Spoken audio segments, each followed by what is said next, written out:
How's everybody doing? Good. How are you? Doing great. All right, let's get going. First, about the last game here. We went into the game saying that we were going to play some more zone concepts, understanding that, we're going to give up some yards in the pass game. But we wanted to make a cloudy picture for the quarterback in hopes that the ball would come to life, and it did. And so the yards are the yards. I think the points were going to be at they were averaging, 34 points a game. And so, if the penalty doesn't happen on Dante, which he grabbed the shoulder, they probably get 24. And that's right in line where we were expecting, okay? The yardage, I'm not really worried about the yardage. Once we turned the ball over, scored on defense, 2 2-minute stops, that's complimentary ball, and that's what we want to do. So getting into Philly, just a really talented team across the board. You look at their offense. All right, the receivers, I really don't need to talk about them. They're really good. All right, the running back is outstanding. Quarterback is a winner. Offensive line, one of the best in the league. So, once again, we just played Detroit. We played Tampa. Another great offense, okay? So it's going to be a great challenge. The men are focused. They're ready. The coaches have done an outstanding job, man, in this playoff run of getting these guys detailed and getting them ready. So it's going to be a fun game. So any questions? Hey, Joe. How is your week different when you're preparing for a quarterback who can use his legs in the run game as opposed to a quarterback who stays in the pocket more? Well, we've had a number of these guys that we've had to prepare for, and so the one thing is if he's going to run the ball and if the coordinator makes a decision for him to run the ball, we're going to treat him like a running back, and we're going to hit him that way, So that's their decision if they want to get him hit the way that he gets hit. If they don't, they'll keep him in the pocket. So, but that's what we're going to do. Hey, Joe, you guys against Saquon in those two games have had a lot of runs where you've done a good job against them, held them to 2 or less. A couple of runs where you get those home runs. What makes the difference for you when you're watching it? What makes the difference where you be able to hold them like that versus the big plays that he gets? That's the whole thing. You watched the last, when they played the Rams. They bought him up some, and then he knocks one. He does it against everybody. And so, what we have to do is just make sure we're disciplined up front. All right, we're ready to flow at the second level. And then the thing that I think he does better than anybody in the league, nobody talks about his home run ability, but he breaks the middle field safety off, okay? If you don't take a confident angle, if you take a touchdown angle, he runs past you. Or if you take a overconfident angle, he cuts it back. So you have to be able to get to his inside hip in a confident way and get him down. If not, you're not going to make the tackle. So, we have to – it's 11-man football to stop this man. And if you don't do it, you're going to see those explosive runs, which you've seen against everybody else. Not a defensive question per se, but you, Quinn, the whole staff, you guys have your mantras, anybody, anywhere, anytime, ball is life. How have you seen players embrace that, and how has the messaging kind of galvanized this group? Well, it's from day one. We talked about the way that we live is different than everybody else. And I guess it's hard for you to see it because you're not necessarily in the building and you haven't. And I've been on a number of different staffs and a number of different teams. But the way we live here is different. And I saw Terry talking about it in his interview the other day. If you're not committed to being a little bit thrown off and a little bit because you have to be a little bit crazy to be here, all right? Because the way we do things is not the normal way, and we don't want it to be the normal way. It's a special place, and everybody that we've bought into, anybody, anywhere, anytime. It doesn't matter. All right, we compete at a high level in everything we do. All right, the coaches competing every time they come up here and present in front of the team. They are competing to see who does it the best. That's just the way we live. And so the men are bought into it, coaches are bought into it, the people in the building are bought into it. And if they haven't, it's not the right place for them. How do you mentally approach the third time facing a coordinator, facing an offense? The first thing I told the defense was, let's not say, all right, we know these guys. Let's dig deeper. Okay, all right. They've had success against us. Let's dig deeper. Even if the times that last time this happened, I was with the Packers and we went for the Bears in the NFC Championship game for the third time. Let's dig deeper. Okay, all right. We got 3 picks that game, 1 for a touchdown. B.J. Raji picked 1 for a touchdown. So you just keep going. You just dig deep. Hey, Coach. When you look at the aggressive play of this defense, they really stood up as a team last week. And could you talk a little bit about the defensive front and what you saw from them headed into this week's championship game? I think last week they did a nice job of getting the quarterback off the spot. We wanted to, from a back end standpoint, we wanted to give them a cloudy picture and understanding that was going to make give the defensive line a chance to get to their second rush. You know what I'm saying? This week is more of, all right, we got to do whatever we have to do to keep Saquon from hitting those explosive runs. And so, like I said, it's 11-man football. The guys up front stay in the gap, knock people back, and consistently do it. Like you said, we bottom him up a little bit, but then he breaks the big one. We can't allow the big one to break. Coach, if Marshawn's healthy, and it looks like he is now, and Mikey's playing at the level he's playing at, what does that allow you? What does that open up for you in terms of things that you can do defensively? Yeah, to be honest with you, it really hasn't changed because our inability with the run game right now. So I haven't protected those guys outside. They've been where they are. What I'm hoping you'll see what you got from Mikey last week is ball production. We have guys out there that can get the ball, and if you're going to throw the ball up there and we have the ability to turn it over, now the ball doesn't go vertically as much, and it really hasn't gone vertically that much this year anyway. Since coming back, what have you seen from John Allen, and considering he didn't play in the first two Eagles games, how do you think he can kind of help? I think, as many big bodies as we can get and rotate them and keep them fresh is needed. I thought the first game his pad level was a little high, and I think he's been just playing better, as it's been coming along, and I think he's going to play his best ball here. And then also, just the other big guys, we have to play with great pad level, and because they're really good up front. They're really good.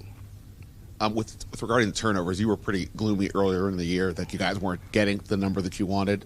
5 may be an anomaly, but when for you this year did you see, hey, things are starting to turn, we're starting to put ourselves in position to make more plays? Well, you really, like I just told the defense today, you remember what you do in December, January, February football, and so if we could have a performance similar to the one that we have when it's coming to getting the ball, that'll be 3 weeks in a row of producing the ball, and that's what it's about. We've had our hands on a number of interceptions, we just didn't catch them. All right, and we caught the ones that we had opportunities to this week. And so we got to the quarterback, caused a sack fumble. And so that's what we have to do. We have to make the splash plays. That's what playoff football is about, is making the splash plays, and forcing them to make mistakes. I'm tired of the narrative that, if they wouldn't have done this, that, or the third, they did it. All right, they turned the ball over. We forced them to turn the ball over. So that's part of NFL football. So they can kill that narrative. Coach, you came here a year ago. DQ called it a recalibration. Yes. Have you had a chance at all to realize how quick a turnaround this is for this organization? Have you taken stock in that? One thing that we talked about, and I thought it was a little bit, it might be corny. I might be a little bit corny, but I told the men there's very few times in life that you have opportunity to be part of the change and reap the reward. Usually what happens is a team starts it, all right, and then 2 years later they win it, all right. We have an opportunity to do something a little bit different, all right. We could be the team that started the turn, and then if we keep on staying focused and win this game, all right, we can reap the reward at the same time, and that rarely happens. Coach, you've coached a team as an assistant to the Super Bowl before, to winning a Super Bowl. In this moment in time, when you talk to your players, maybe not just the defensive ones, but the guys on this team, what's your advice to them? What have you said to them this week about approaching this moment and preparing for this moment? Maybe the off-the-field kind of stuff. Yeah, two things, really. Enjoy it. All right, it is hard to get here. I've been to 4 NFC Championship games. It is hard. Okay, all right, enjoy it. The way we live here, every day is championship week, and I know that might sound corny, but that's how we live. So there's no stress in with these guys. All right, and you don't have to do more than anything else because we detail everything every week. And so enjoy it, relax. The moment's going to be there, and then go play. Go have fun and play the game the way that you know how to play it. Hey, good afternoon, Coach. How you doing? I'm doing good. How are you? Doing great. Is there any substance to the theory that playing 4 straight games on the road adds a little bit to the challenge of this weekend? No, because when we won the Super Bowl last time, we won. I mean, we played on the road. Like, let me tell you, I love playing. I love playing on the road, and I love playing here too. But there's not a better feeling. And Detroit had a great crowd, but to walk out of that place and it's quiet. That's the best feeling in the world, to go into somebody else's house and it's quiet. So if it's at home, if it's on the road, it doesn't matter. We're going to get down the way we get down, but we don't care about that. We go play wherever it's deemed to be played. Joe, I know you coach the other side of the ball, but in the off season or practicing against him, was there a moment early on where you realized Jaden kind of has that level to prepare and come through in big moments? Yeah, man, he's was very difficult in camp the whole time. It's just he's very poised. I think the thing that people miss, as great of a player as Jaden is, and he is phenomenal, he is a better person. He's a better young man. So when you just walk around and you talk to him and you realize he's humble, confident, not cocky, not arrogant. He's a true teammate. He's caring. He's authentic. That's when you realize we really have a chance to have a special guy. And then when you get out there and see the arm talent and the football stuff, that's good. But the person is why he is and why these guys fight for him the way that they fight for him, because he's just an amazing young man. Joe, you mentioned Saquon's explosiveness, big playability, but when you have the Eagles' offensive line and the way that they kind of design it up, does that become more of a twofold challenge in saying, like, we need to defeat them up front and then make it does. It starts defeating them up front because they can move people. They just do a really nice job of the gap scheme, and then when they want to come down here with the duos, they can get on doubles and move people out the way. So, and then you put a phenomenal runner behind a great offensive line that adds it. And then what else do they have? 2 great receivers and a really good tight end and a quarterback that can do it. So there's issues all over there that we have to make sure we take care of. Joe, going back to Saquon, you've competed against him now in the NFC East for a while. Mm-hmm. How would you describe, why he's looked rejuvenated or why the production is so much higher this year for him? I really couldn't answer why he looks rejuvenated. He's always looked good. I mean, we played him last year, and he caught a pass that I haven't seen receivers catch. He caught the backside of his hand with one hand. So he's always looked good to me. So maybe it's the offensive line that's opened up some things, but I couldn't answer that. All right. Y'all have a great one now.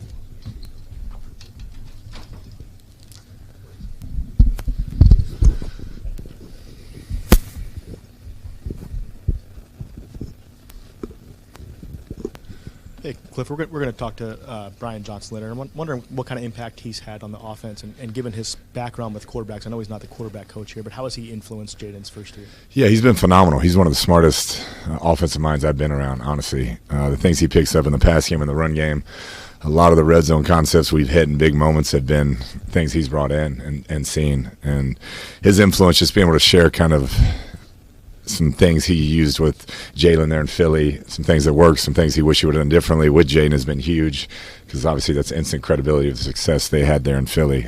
So I can't say enough great things about him. He's been a blessing for us to have him here. Kliff, all 4 quarterbacks left really have the ability to hurt a defense with their legs. To what degree is that almost becoming like a prerequisite if you want to be an elite offense in the NFL? And would you ever want to call plays for an offense that doesn't have a guy who can beat you both ways? I've been fortunate in my career to not have to do that often.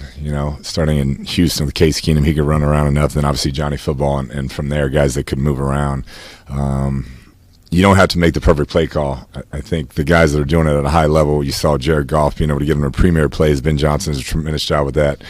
The Drew Brees, Tom Brady, Peyton, they would get him into the ideal play call every time.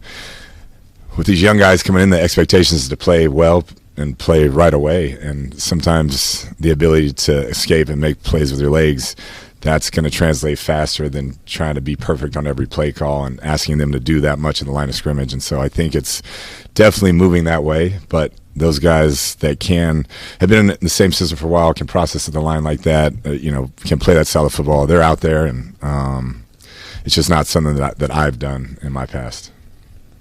Kliff, the guys over the course of the year have talked about really positively about how you're willing to take input from them, not just during the week, but on the sidelines in the heat of the moment, and get to plays that they're like, we see this.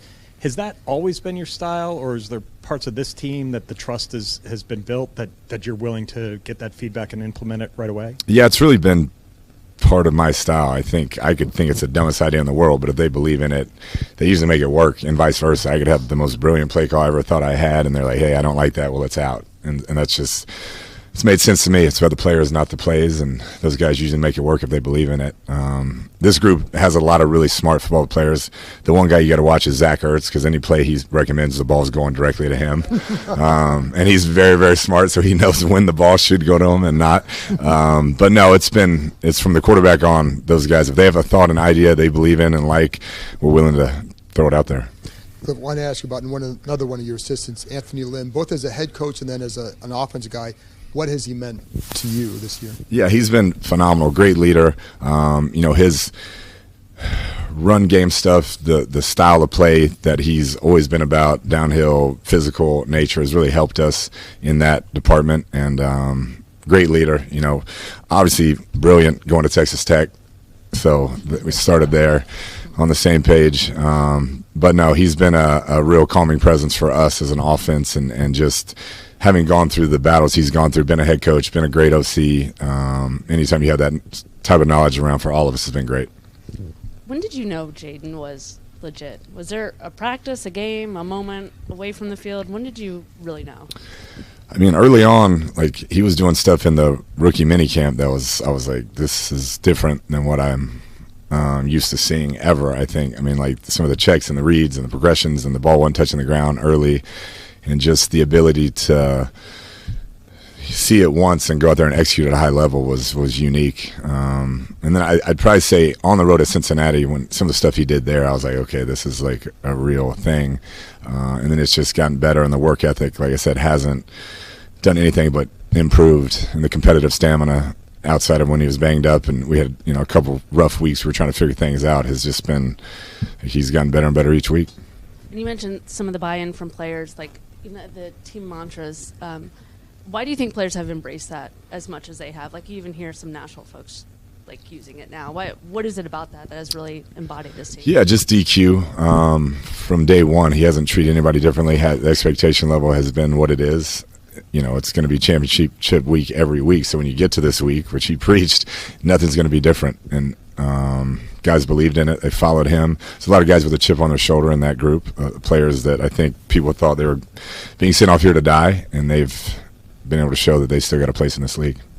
Would you consider Vic Fangio stylistically the opposite of Aaron Glenn, and what are the opportunities and challenges of facing Vic's style? Yeah, both great defensive minds. Vic's done everywhere he's been. Had one of the top defenses of the league. I think the thing that jumps out to me with him the most is just he has to be I've never coached with him, but has to be an incredible teacher, because whoever they plug in there, they play consistently. They don't give up the big play, and everybody knows their spacing on defense is as good as anybody I've ever gone against. They know where to be. They know the drops. They know the depths of their drops. And so he's a challenge, because you're not going to get any free ones. You're not going to get those big 80-yarders that they just busted coverage. You're going to have to earn every deal, and he's going to change up the looks on you. Hey, Coach. In these two playoff games, have you seen this offense grow a little bit more, and if so, how? I think just the level of focus throughout the week it's really picked up. I think we limped through that last couple of games. Once you're in the playoffs, it can be a bit of a challenge, whether you're going to be the 6th seed, whatever. You're like, all right, we're in. And as soon as we got in the playoffs, you felt the energy, the focus pick up, the attention to detail throughout walkthroughs, practice, every rep, guys asking on their own to get another look at it, not being coach-driven. So I think the preparation and the focus going into the playoffs and throughout the playoffs so far has really increased. Kliff, every defense in the playoffs presents a challenge, but what is the specific challenge of the Eagles front, and in particular Carter, just getting him off his spot where he wants to be? Yeah, he's one of the most dominant players in the league, if not the most dominant that I've seen. He can wreck a game by himself. They're good enough up front to rush forward and get pressure, as they've shown throughout the year. But that guy's really come on. I have a ton of respect for the way he plays the game, whether they're up, down, whatever. He's playing hard. He's, getting his wins, and he changed that entire defense with his style of play this year. People in general love to talk about the longer quarterback plays, the more you get a book on them, particularly for a rookie. Does it work the other way around when you look at an Eagles defense that starts two corners that are rookies? Do you feel like you have a better book on those guys and kind of what they like to do, how they like to play this game? That, to me, is the coolest part of the NFL, is the divisional matches when you get to play a team 2 or 3 times. I think for both groups get to see, hey, what could we have done differently in the game and adjusted and attacked, and they're looking the same thing as us. So I think it works both ways, but it's always a cool challenge to be able to get another look, whether you played good or bad, and say, hey, this is what we could have done differently. You mentioned the Bengals game. Jaden obviously had that throw to Terry. He's had a lot of insane throws. Is there one that stands out to you? You're like, what the hell was that? Yeah, the touchdown against the Saints I was just like, I don't even know what that was, where he kind of rolled around, got knocked down, and Terry came up and made it. That was – the play couldn't have gone any more wrong, and he made it right, and that's why it's about players, not plays. Coach, you alluded to the value of Cooper DeJean and Quinn Mitchell on this Eagles defense. What specifically have they brought to it throughout the season? Yeah, I mean, both of them very, very consistent for young guys. There was no wavering. They played at a high level all year. DeJean, he's all over the place. They can play him in any role. He can cover. He's great at blitzing. He's great at tackling. And then Mitchell, he's already become one of the top cover guys in the league at such a young age. So to have two guys that consistent and never waver, and you don't see their play waver throughout this long season is really a credit to Vic and his staff, and then those guys' competitive stamina. I'm not sure what your expectations were when you took the job. And Joe just said it's cool when players can be a part of the immediate change. Have you had a chance to take stock in what's taken place here over this season? I have not. Just been trying to get better every day. That's been the focus. From our quarterback room, we just talked about, hey, no matter what happens, we're going to try to get better every day and make this the best room in the NFL. And so that's been the focus. Kliff, you mentioned Terry. His uptick in touchdowns this year has gone up dramatically from what he was at his career, 13 this year. So between him and Jaden, what is an example of the chemistry they have where any play can be broken off for that kind of explosive? Yeah, Terry's one of the best I've ever seen at just attacking the ball in the air. And Jaden, as the season went on, I think they built more and more trust as they had time on task. And so really Jaden giving him a chance and Terry making those plays over and over. But the production that Terry had with some quarterback play that was just up and down, not having a consistent starter, which is tough in this league, is really remarkable when you look at it. And now he has a guy who is playing at the level like Jaden is. I just expect those numbers to get better and better. Hey, Kliff, the first time we heard from you when you first got here, somebody asked, what quarterback do you want to draft? And I think you said something along the lines of the guy in Kansas City. Well, Jaden is doing things that we haven't seen in the first year since maybe that. So looking back now at this point where Jaden is, I mean, how happy are you with the fact that he's the one that your quarterback is right now? Oh, no doubt. Very blessed to be here. The set of circumstances that kind of brought me here and ended up here is pretty unique. And so to be able to work with him throughout this year, get to know him and build that relationship has been phenomenal. He's as good a person as I've ever been around, and the type of young man that when you show to work, you want to be better because of the way he acts and carries himself. And then obviously having Sam Cosmi being out now, is the hope that Trent Scott fills that in? Are you guys kind of still figuring that out? And what can you say about what Trent did down the stretch in that Lions game? Yeah, anytime Trent's had his number called, whether it's tackle or inside, he stepped up. He's one of the real leaders in that room, real leader on this team. Tough mentality, works hard, true professional. So it'll be a group effort. We'll see kind of how that plays out, but we have a few guys we feel good about sliding in there. Hey, good afternoon, Coach. I know you guys always talk about scouting tendencies for your opponents, and obviously you have some experience against Vic Fangio this season specifically. One of those games, he blitzed you guys on the left side of the margin. The next game, he blitzed you guys on the right side of the margin for his tendencies. So how do you blend those two extremes with what they've done all season long? Yeah, really just try to find a happy medium and just have the best answers you can for both. I think really for 6 quarters, the first 6 quarters, they dominated us in really every facet defensively, and then the last half we played better and scored some points, but it's a challenge, and he does a good job of keeping you guessing, and whatever you think he's going to do, he'll have a different answer for you. Kliff, you mentioned Trent Scott. Jeremy McNichols got in the end zone. You've had big moments from Jameson, from Olamide. What is kind of that the veteran presence, not only off the field but on the field, been like for you to get? You said, they were brought here to die or whatever, but they haven't. They've flourished. What does that say about them? It's awesome, and you knew that early on with their attitude. The guys were hungry, and we just preached a fresh start, too. I didn't care what you'd done. I hope they didn't judge me for the prior stops I'd been at or what they heard or thought about me, and I gave them a clean slate as well. Hey, we're going to do the best we can do for the Commanders, and if you can contribute to this team at a high level, you're going to play. And those guys have bought in, and when their number's been called, they've shown why they've been in this league so long and that they still have a lot left in the tank. All right, thank y'all. Appreciate it.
Yeah, I'm ready to roll. You guys ready to roll? Ready to roll. All right. I've been asked early and often as the team got together, what's your identity? And that took some time to answer, as it should. But while we have found our identity, what I hit with the team is that we still haven't found our ceiling. And that fires me up to say that at this time of year. And that's really what we chase about what we can do to get better and find our space to go for it again this weekend. And we've consistently raised the floor, but we haven't found that ceiling that we're going for. And that's kind of what the whole weeks are about, digging into the skills, digging into things to work for. And that's no different this week, as we're going right back outside to practice. You guys bundle up and be ready to roll. But glad to open up with you guys and get rocking again today. Yes. Coach, you told me earlier in the week that you took B-Rob aside last week to have a little film session. I talked to him about that, and he said it was kind of eye-opening as far as reminding me of who I am. Have you always done that? Is it something that you did your second go-around here? And basically, what's the genesis of that? Yeah, I think for the player, I want them to know how much we care and how much belief we have in them. Sometimes if they realize how much belief we have in them, I think they'd be overwhelmed. And it was a matter of just showing and giving that positive example, like this is exactly who you are. And so wanted to reinforce that and make sure that was there. So nothing different from here. I've done that with other players this season as well. And I just felt like he was the one last week that I wanted to make sure I connected with. Dan, you talk about identity, and toughness has obviously been a part of that you've been looking for all year. We don't generally view wide receiver as that kind of category, but we see that play last week where Diami and Olamide blocked for Terry, and then Yes. he's able to go through. And the decision ultimately to sort of go for that type of player at receiver, how much do you think that, how much of a, as an example of that is like a tone setter for you guys that maybe, we don't really think about? It's a big deal, and we do talk about that as really the competing part and the finishing part. And it's ironic, as we got into this postseason beginning, we used to have our individual goals by player. This is what I want to work on over the next month or 6 weeks. And so as we got into the postseason, we did it as a position group. And so one for them was the perimeter blocking and finishing on the screens. And so it's funny how you get what you emphasize, but they were the ones that came up with that. And I thought very good example of a number of things on that particular play. The blocking, Terry going like what we call running through the smoke, but also having an awareness for the ball through that, knowing that they were going to come punch it. That's such a big emphasis, Ben, as you know, of who we are and what we do. And so we make a big deal about the ball. And on this day, every week, Tavita is the first one to go, and we talk about ball security with the entire team. And Jason Simmons also presents to the team on this day about takeaways and creating those moments. And so teaching that part of the fundamentals is a big deal, but it starts with the competing and the finishing. What have you seen out of John Allen since he's come back, and considering he didn't play in the first two Eagles games, how do you think he can impact this game? Yeah, one, it's just kind of shows like the commitment he did to come back. And when you have that injury, just, in my head, I was like, damn. And I just thinking he's out for the season. And then as it kind of the calendar turn, okay, there's a space, going to the doctor, you could outline it. And like anything, I thought the first couple games, him getting back under it to go, and his last game I thought was the most impactful. And so that doesn't surprise me, as we're going for him, to be on the rise as well. So it's definitely gave us, a shot in the arm that we needed. Dan, I know that you and everybody here desperately wants to win Sunday, but I just wonder how you kind of reflect on what this season has been for you in terms of getting another opportunity to show what you've learned over the course of the last few years and seeing it come to fruition so quickly. Those are good post-game hugs, Adam and I, as we're going through it. But as I get into the week, I'm not there yet, Dave. And there's just so much at hand for this week. And that's, what I wanted our team to feel like. And I felt like I need to stay in that space as well. This is the keys to winning in this game. And so I hit that with the guys on Wednesday and again today. And I'll do it, over the next 2 days, just so we're leveling up as we're going. And there's a prove-it side to us all. And, I definitely have part of that, just like the players do. But as far as reflecting back, I'm not there yet. Hi, Coach. This defense really stood up last week overall. But when you look at the defensive line, what did you see from them? Because they were really aggressive getting at it in going into this game against the Eagles' offensive line. Yeah, you know what I thought, Donna, that the thing that started the shift of the momentum, I two things. One, they decided to take the ball, from the kick. They won the toss. And so getting a stop early, I thought that was a good way to say, right back to where we're going to go. But I thought Dorrance Armstrong of getting the sack on the early possession and Luvu on the fumble recovery of that play, that kind of unlocked some things. This is how it has to go down today, and being about the ball. But I thought Dorrance's play was the one that maybe, was the igniter of that. And that's one that we needed for sure into that spot. But that was the play that got it going. And I thought then Quann's interception in the return, that was the one now the fire caught. And now we could go. But those were the plays that I thought really set it off. But they've improved a lot. And so we still got a bunch to improve upon. But the ball was a big factor for us in the last two games. And so we make a big deal of that. And it's not just the defense. It's offense and the return guys have taken care of the ball. So that, to us, is something that we talk about a lot. Jaden mentioned that playing basketball as a kid helped him with his court vision as a quarterback. I'm wondering if there are plays this season that his vision, his ability to see things has really shown up to you. Yeah, we don't have enough time probably. Like, I wrestled and threw the shot puts. I don't have a lot of good examples of court vision. There's so many, man. Like, he has a knack, which is unusual. And maybe there was a play even this last game where I felt Branch was chasing him, and he kind of kicked through. And I think that's also vision, where somebody's coming to track you from behind and you can kick through the tackle to remain a passer. And his eyes remained downfield, but there he felt the player behind him. For sure, like looking off people to go, that's a big piece of it. But yeah, there's a lot of them. I can't think of one that stands out, but there is a lot. What makes Saquon so hard to stop, especially with this offense? Yeah. He's hard to stop, and then especially with this offense. That's a good point. Yeah, like two good questions, and they're both accurate.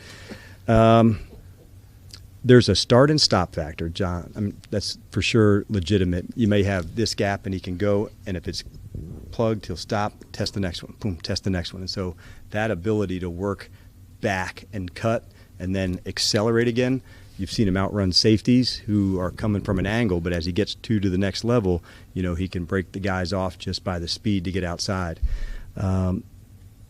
He's also got rare, like, change of direction, and so whether it's a spin or a jump cut, those would be the two things to be. But I think the vision behind the line, where it's that B gap's filled, I'm coming back to the A, or I saw the safety over here, I'm working them back. So I think there's a combination of vision and then the ability to start and stop, like, super quickly. He has this quickness of a smaller back and the size of a big back, if that makes sense to say. Like, that's unusual combination, but it's not the size alone of this guy's so powerful. It's both. When did you know Jaden was legit? Was there a moment, a game? Yeah, I'm trying to think of, like, which one would be that one to say, okay, that's the one. There were probably, like, glimpses, you know, that equaled up to that. I would say in our regular season, the glimpse at the New York Giants in his first 2 minutes to go. It was a giant glimpse against Chicago. That was more of like an actual big glimpse. And then as it went, I'm trying to think of one to go. Certainly, like, by the end when we got to Atlanta, there was, you know, like, talking to Raheem afterwards, like, this guy's amazing. And I'm like, yeah. And there's plays that happen that he's able to – we didn't call that play coming in, but the next play took place. He got outside the pocket. He extended plays. So I knew early on the poise was really good. And then as it got into these moments where it became great, that's a big deal. I thought our team over the last maybe 6 weeks, we've gotten better on the field, but we've also gotten better in between our ears. Like, we're more resilient. We have more belief. We're mentally tougher than we've ever been. And so all of that factors in. Like, yes, our improvement, as I was talking about, is good, but it's not just the on-the-field improvement, Nikki, that I'm talking about. It's also a mindset that I will go the distance. I will finish it longer. And so Jaden being right in the middle of that has definitely had an impact on that, because knowing that you're never really out of the fight, that's a big deal. And so why did we have those close games? Maybe that stretch, I thought, build some resolve, not just on the field, but mindset, attitude, connection, belief, and he's definitely a big part of that. Dan, two things on Kliff. What intrigued you about him in the hiring process, because it's such a big deal about who you're going to put with the rookie quarterback? And I've heard two, he's shown a propensity to take input from players and use it on the sidelines and implement it. How has that worked? Yeah, so going into it, there was a certain play style that as a head coach that you want to have, and so Kliff competing against him provided some of the most difficult challenges, and that was similar to into Atlanta to hire Kyle. And this is challenging, this is aggressive, and that's really who I am. So I wanted to make sure that everything would match that. And so going against Kliff, I just felt like, man, this is a really tough group to prepare for and play against. And so as we kept, in touch through that process, knowing that we would have very likely a quarterback selected and his experience with that, I thought, what a perfect fit. What I'd found out was what the competitor is, what a great teammate he is. And so he's been like an absolute blast to work with. Like, he is an absolute competitor, man. Like, comes across quiet and that, like, he is a real competitor and like a wolf in sheep's clothing kind of competitor. And I really appreciated that about him, but he's been excellent for us. Similar to that, what were some of the reasons you wanted to bring, Brian Johnson here? Was it some of that quarterback background, knowing that you'd be in this spot, and those thoughts about why you brought him? How's that played out? Yeah, so I got to know Brian a little bit from Florida, and then followed him, going to Philadelphia. And so he was somebody, maybe a few years back, I had my eye on when he was the quarterback coach there before he was named the OC, thinking this is a player. This is a coach that you want to stay connected to. I saw what he's done, and so putting the whole group together, we know we wanted some heavy hitters, and we wanted to surround the offense, the quarterback, with as many of those heavy hitters as we could. And I think Adam had that vision. I explained that obviously to him, but him up to Josh as well. And so that was like an important part of, like, there's a real process that we're going to go through to make sure we're going to support the hell out of this player that's not even here yet. Interior of the offensive line and tight end and others, and a system for offense and support. And so to be able to deliver on that is a good thing. And anytime you do what you say you're going to do, that's a big deal. And Kliff has done that, and Brian has done that, and so Tavita has done that. Like David Blau, those ones, they have all, this is what we have to get done, and they absolutely were down for that challenge. Understanding you signed a handful of veterans during the offseason to help provide leadership among other things, but among the guys you quote-unquote inherited in the locker room, who do you credit for helping instill culture in the place you want it to be now? I didn't think of new guys that were here. I wasn't going to really go there. I didn't think that was the way to look at it. Like, they're all our guys now, and so they're all on the same footing. And I didn't want to say, this is how the team did it, and how would you think? And so I just knew, hey, who are the leaders we can help develop? And people like Terry, have been such an important figure of that. I knew he was a great professional, but now I've seen the leader, begin to emerge. And now that, to me, is so much different. And so there's a number of guys, but I didn't ever want to go in, whether it was staff or players, these guys were here or not, like, no, man, if you like, this is us together. Dan, you've gotten contributions 1 through 53. You talk about Trent Scott, Jeremy McNichols, Olamide, Jameson. What does it say about those guys that they've taken such advantage of maybe second or third chances? And you, as a guy who's gotten a second chance, how has that kind of all come together as one? Yeah, Olamide specifically, he's a real competitor, and you have to go through the tougher moments sometimes to get to the next space.